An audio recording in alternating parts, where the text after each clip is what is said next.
جنگ عہد کے حوالے سے بات چیت ہم کر رہے ہیں۔ ہجرت کے تیسرا سال کہ اس میں غزوہ عہد کے حوالے سے مسلمانوں کی تیاری اور ان کا جوش و خروش، جب یہ خبر پہنچی نا کہ اس طرح سے کفار جو ہیں مدینے کے قریب قریب آ گئے ہیں، چراگاہوں تک پہنچائے ہیں، تو 14 شوال سن 3 ہجری کو جمعے کی رات، جمعرات والے دن رات کو چند صحابہ کرام ہتھیار لے کر پوری رات نبی پاک علیہ الصلوۃ والسلام کے گھر کا پہرا دیتے رہے، اور مدینہ منورہ کے شہر کے چند ناکوں پر انصاروں نے پہرا بٹھا دیا، اور صبح کو جب جمعہ کا دن نبی پاک علیہ الصلوۃ والسلام نے اپنے تمام انصار اور مہاجرین صحابہ کو جمع کر کے مشورہ کیا کہ شہر کے اندر رہ کر دشمنوں سے کی فوج سے مقابلہ کریں یا شہر سے باہر نکل کر میدان کے اندر جا کر جنگ لڑی جائے۔ مہاجرین نے عام طور پر اور انصار میں سے بڑے بوڑھوں نے یہ رائے دی کہ عورتوں اور بچوں کو مضبوط قلعوں کے اندر محفوظ کر لیں اور شہر کے اندر رہ کر دشمنوں کا مقابلہ کیا جائے۔ اور منافقوں کا سردار عبداللہ بن ابی منافق بھی اس مجلس میں موجود تھا، اس نے بھی یہی کہا کہ شہر میں ہی رہ کر ان سے حملہ وغیرہ کیا جائے، مگر چند نوجوان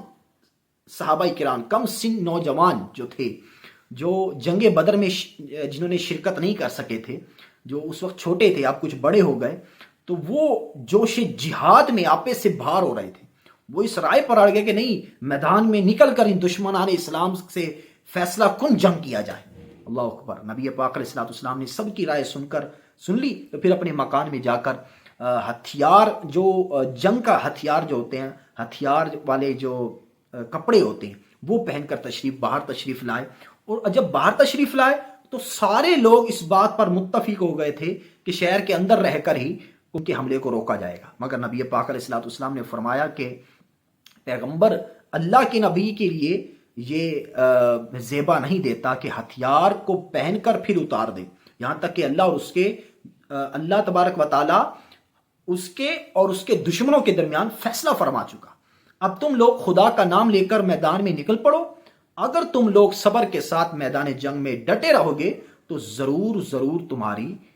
فتح ہوگی۔ پھر جب نبی پاک علیہ الصلوۃ والسلام نے انصار کا جھنڈا ایک حضرت اسید بن خضر کو دیا، اس طرح مختلف جھنڈے، مہاجرین کا جھنڈا مولا علی کرم اللہ تعالی وجہ الکریم کو دیا، اور 1000 کی فوج لے کر مدینے سے باہر نکلے۔ اور پھر جب کیا ہوا،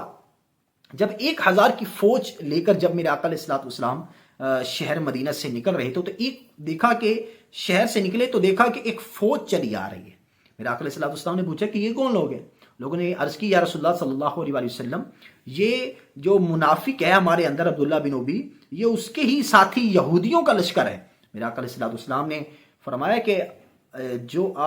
ہماری مدد کے لیے آ رہے ہیں، میرے آقا نے فرمایا کہ ان لوگوں سے کہہ دو یہ واپس چلے جائیں، ہم کافروں کے مقابلے میں کافروں کی مدد نہیں لیں گے۔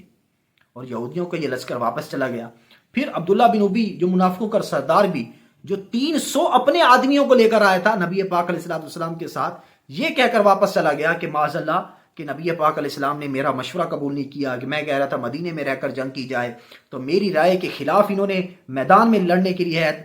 نکل پڑے ہیں، اس لیے میں ان کے ساتھ مقابلہ میں ان کے ساتھ نہیں جاؤں گا۔ تو وہ اپنے 300 آدمیوں کو لے کر بھاگ گیا، تو باقی 700 صحابہ کرام رہ گئے، جن میں سے اور کفار کی فوج میں 3000 لوگ تھے، اور یہاں پر 700 لوگ۔ اللہ اکبر۔ تو شہر سے باہر نکل کر نبی پاک علیہ الصلوۃ والسلام نے اپنی فوج کا معائنہ کیا اور کم عمر بچوں کو واپس بھیج دیا۔ تو شہر سے باہر نکل کر نبی پاک علیہ الصلوۃ والسلام نے پھر اپنی فوج کا معائنہ کیا۔ تو یوں جو ہے جنگ کی مسلمانوں نے اس انداز سے جوش و خروش سے تیاری کی معاملات ہوئے۔